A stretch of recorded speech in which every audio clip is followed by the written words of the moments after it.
रात को जब मैं नहाने जाती हूँ तो अब दरवाज़ा पूरा बंद नहीं करती, बस एक छोटा सा गैप छोड़ देती हूँ। मुझे पता है वो हॉल में बैठा टीवी देखने का नाटक करता है, पर उसकी नज़र बाथरूम के दरवाजे पर रहती है। मैं अंदर साबुन लगाते वक्त जोर जोर से गुनगुनाती हूँ ताकि उसे पता चले मैं अंदर हूँ। कभी कभी जानबूझकर लाइट जलती छोड़ देती हूँ ताकि साया दीवार पर पड़े। हेलो दोस्तों, मेरा नाम है राधा। उम्र हो गई है पूरी 42 की। पर जब गांव से शहर आई थी ना, तब भी लोग पीछे पड़ जाते थे। आज भी पड़ते हैं। लोग कहते हैं राधा भाभी तो आज भी 32 से ज्यादा नहीं लगती। मैं हंस देती हूँ, पर अंदर से मजा आता है। कमर अभी 28 से 29 की है। साड़ी का पल्लू मेरे हाथ से ज्यादा खुद ही फिसलता रहता है। और चलती हूँ तो लोग कहते हैं, अरे भाभी की चादर में तो कुछ और ही बात है। मैं बस मुस्कुरा के टाल देती हूँ। मेरे साथ रहता है मेरा देवर। नाम है विक्की। उम्र 29 की। लंबा चौड़ा, जिम जाता है रोज। कंधे ऐसे कि 2 हाथों से भी नहीं नापे जा सकते। आवाज इतनी भारी कि जब भाभी बोलता है ना, तो दिल में कुछ हलचल सी हो जाती है। मैंने कभी सोचा भी नहीं था कि अपने देवर को इस नज़र से देखूंगी, पर पिछले 9-10 महीने जो कुछ घर में चल रहा है वो कोई सपने में भी नहीं सोच सकता। हम दोनों अकेले रहते हैं। मेरे पति यानी विक्की के बड़े भैया 3 साल पहले गुजर गए थे। एक्सीडेंट बताया था सबने। मैं विधवा हो गई। ससुर सासुर भी नहीं रहे, बस मैं और विक्की। एक ही मकान में 2 कमरे, एक किचन, एक ही छत।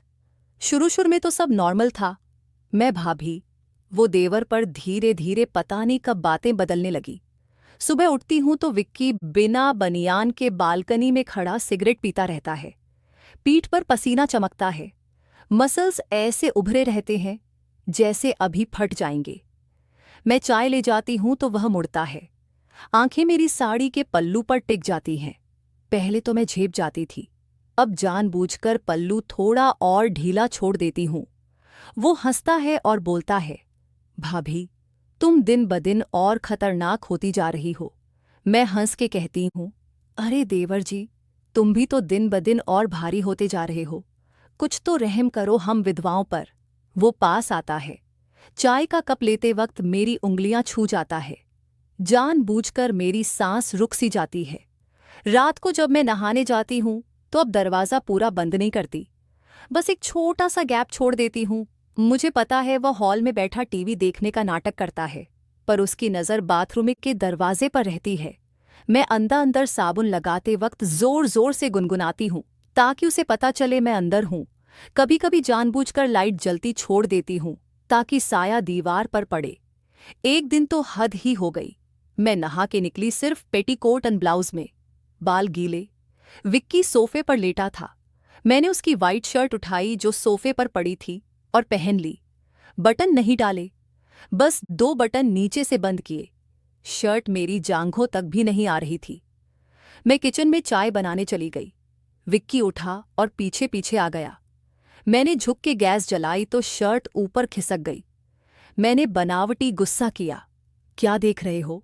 वो पास आया, मेरी कमर पर हाथ रख के बोला, भाभी तुम्हें पता है ना तुम क्या कर रही हो? मैंने उसकी छाती पर हाथ रख के धक्का दिया हल्का सा। हटो बदमाश, चाय पी लो।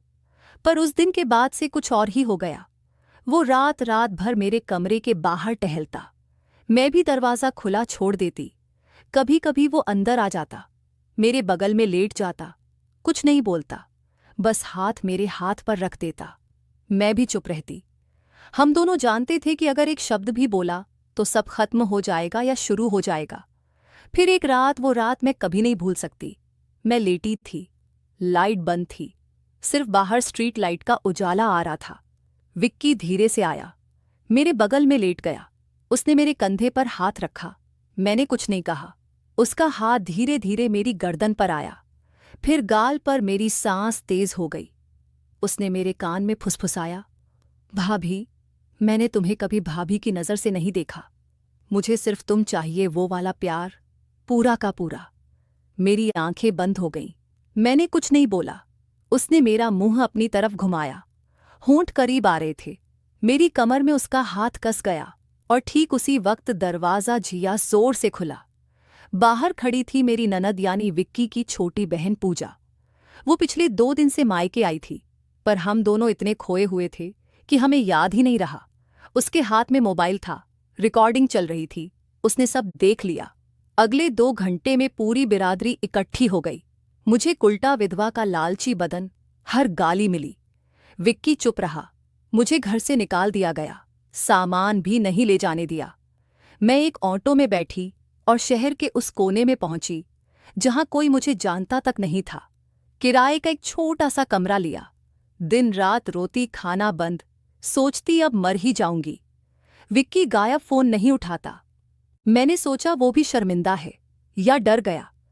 फिर एक रात घंटी बजी। मैंने रोते हुए दरवाज़ा खोला। सामने खड़ा था विक्की, हाथ में एक पेन ड्राइव, आंखें लाल। उसने घुटने पर बैठते हुए कहा, भाभी अब पूरा सच सुन लो, रोना बंद करो। वो अंदर आया। मैं अभी रो रही थी। उसने पेनड्राइव मेरे हाथ में दी और बोला, ये देखो, और फिर मुझे गाली देना। मैंने लैपटॉप खोला। उसमें ढेर सारी वीडियो थी, मेरे नहाते वक्त की, पल्लू गिराते वक्त की, रात को बेड पर लेटे हुए हम दोनों की, सब कुछ। मैं चीख पड़ी, ये तूने बनाई? वो बोला, हाँ मैंने बनाई, और पूजा को पैसे देकर कहा था कि ठीक उसी वक्त दरवाज़ा खोलना जब मैं तुम्हारे सबसे करीब आऊं। सब प्लान था भाभी, सब।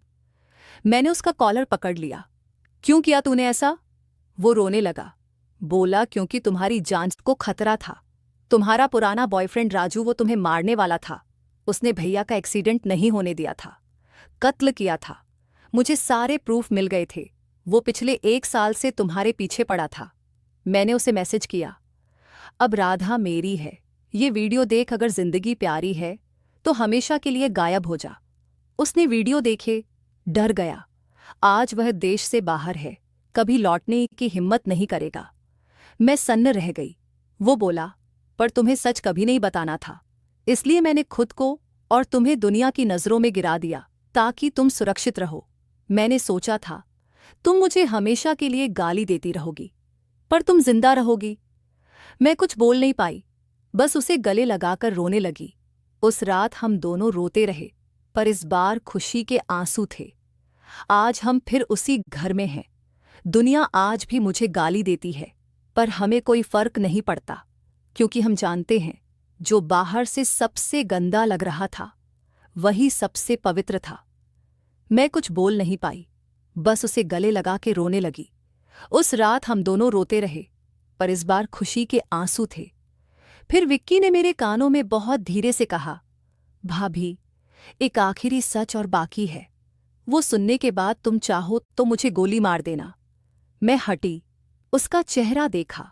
उसकी आंखें अब भी गीली थीं, पर अब उनमें डर था। मैंने पूछा, अब और क्या बचा है विक्की? वो जमीन पर बैठ गया, हाथ जोड़ लिए। बोला, भाभी राजू ने भैया का कत्ल नहीं किया था, मैंने किया था। मेरा दिल एकदम रुक सा गया। मैं पीछे हटी, मेरी पीठ दीवार से टकराई। वो रोते हुए बोला, 3 साल पहले जब भैया जिंदा थे, मैं सिर्फ 26 का था। मैं तुम्हें देखता था, रोज देखता था। भैया के सामने हंसती थी तुम, मेरे सामने आंखें झुका लेती थी। मुझे पता था तुम्हें भी कुछ कुछ लगता है, पर भैया थे ना, बीच में दीवार। एक रात मैंने भैया को शराब पिलाई, बहुत पिलाई, फिर उनकी गाड़ी में ब्रेक फेल कर दिया। सुबह न्यूज़ आई कि एक्सीडेंट हो गया। सबने कहा किस्मत, पर मैं जानता था मैंने किया ताकि तुम मेरी हो सको। मैं चीखी नहीं, बस खामोश हो गई। वो आगे बोला, राजू को मैंने ही फंसाया था। उसका तुमसे पुराना अफेयर था ना, मैंने उसी को इस्तेमाल किया, प्रूफ बनाए, धमकी दी। सब मेरे प्लान का हिस्सा था। पिछले 9 महीने जो फ्लर्टिंग, जो वीडियो, जो पूजा का आना, सब मैंने इसीलिए किया ताकि तुम मेरे साथ रहने को मजबूर हो जाओ। तुम्हें कभी कोई खतरा नहीं था भाभी, खैर आकर मैं था। मैंने तुम्हें अपने लिए आज़ाद करवाया, पहले भैया को मार के, फिर दुनिया से बदनाम करके। मैंने उसकी आंखों में देखा, अब उनमें पागलपन था। मैंने धीरे से पूछा, तो अब वो खड़ा हुआ, मेरे करीब आया, बोला, अब तुम मेरी हो पूरी तरह। दुनिया भी मान चुकी है कि तुम मेरे साथ हो, अब पीछे मुड़ने की कोई राह नहीं। मैंने मुस्कुरा दी। पहली बार उस रात मैंने सच में मुस्कुराया। फिर मैंने अपना फ़ोन निकाला जो पिछले 10 मिनट से रिकॉर्डिंग पर था। उसकी सारी कबूलियत, उसकी सारी सच्चाई, सब रिकॉर्ड हो चुकी थी। मैंने फ़ोन उसकी तरफ बढ़ाया और बोली, विक्की, तुम भूल गए, मैं विधवा हूं पर मूर्ख नहीं। जब तुमने पेन ड्राइव दी थी ना, उसी वक्त मुझे शक हो गया था, इसलिए मैंने पुलिस थाने में पहले ही कॉल कर दी थी। बाहर गाड़ी खड़ी है, इंस्पेक्टर अंदर आने ही वाला है। दरवाज़ा खुला, 2 पुलिस वाले अंदर आए। विक्की के हाथ में हथकड़ी लगी। मैंने उसकी आंखों में देखा और आखिरी बार बोली, तूने मुझे आज़ाद करने के लिए मेरे पति को मारा था। मैंने तुझे सज़ा दिलाने के लिए खुद को बदनाम होने दिया। अब सच में मैं आज़ाद हूं। वो कुछ बोलता उससे पहले पुलिस उसे ले गई। आज मैं अकेली हूं, पर सच में अकेली। दुनिया आज भी मुझे गाली देती है, पर अब मुझे कोई फर्क नहीं पड़ता, क्योंकि अब मेरे पास एक सच है जो मैंने खुद लिखा। बोलो दोस्तों, कौन जीता? तो सुनो दोस्तों, जो मैंने आज तुम्हें अपनी जुबानी सुनाया, यह सिर्फ एक कहानी नहीं थी। ये मेरी जिंदगी का वो काला सफ़ेद सच था जो मैंने पहली बार किसी के सामने रखा। अब मैं चुप नहीं रहूंगी। अब हर हफ्ते ऐसी ही एक सच्ची सी लगने वाली कहानी, जो दिल को हिला दे, दिमाग को चकरा दे और अंत में सच का वो तमाचा मारे कि तुम रात भर सो ना सको, वो मैं तुम तक पहुंचाती रहूंगी। नाम रखा है मैंने अपनी इन कहानियों का, गीता की गुप्त कहानियां। अगर तुम्हें आज का यह झटका पसंद आया, अगर तुम भी चाहते हो कि हर बार मैं तुम्हारे लिए ऐसा ही तूफान लाऊं, तो अभी नीचे लाल वाला सब्सक्राइब बटन दबा दो, घंटी को ऑल पर कर दो और इस वीडियो को लाइक और शेयर कर दो अपनी हर उस दोस्त के साथ जिससे लगता है कि वह सच झेल सकता है, क्योंकि अगली कहानी उससे भी ज्यादा खतरनाक होने वाली है। मिलते हैं अगले हफ्ते, तब तक अपना ख्याल रखना। और हाँ, रात को अकेले में दरवाज़ा ज़रा ठीक से बंद करके सोना। कभी कभी जो सबसे करीब लगता है ना, वह सबसे खतरनाक होता है। जय हिंद। गीता की गुप्त कहानियां, सच का दूसरा नाम।